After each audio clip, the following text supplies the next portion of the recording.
ختم الله على قلوبهم وعلى أبصارهم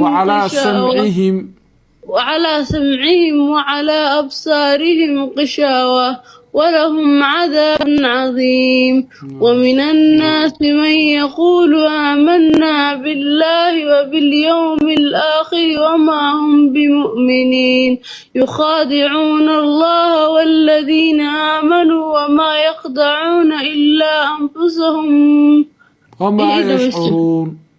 وما يشعرون. ما شاء الله صدق الله العظيم رسول الكريم.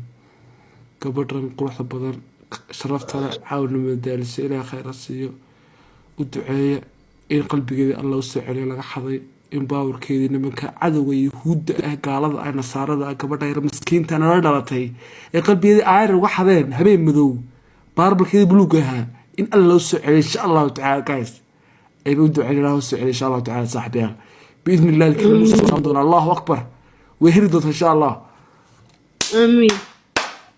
we love you.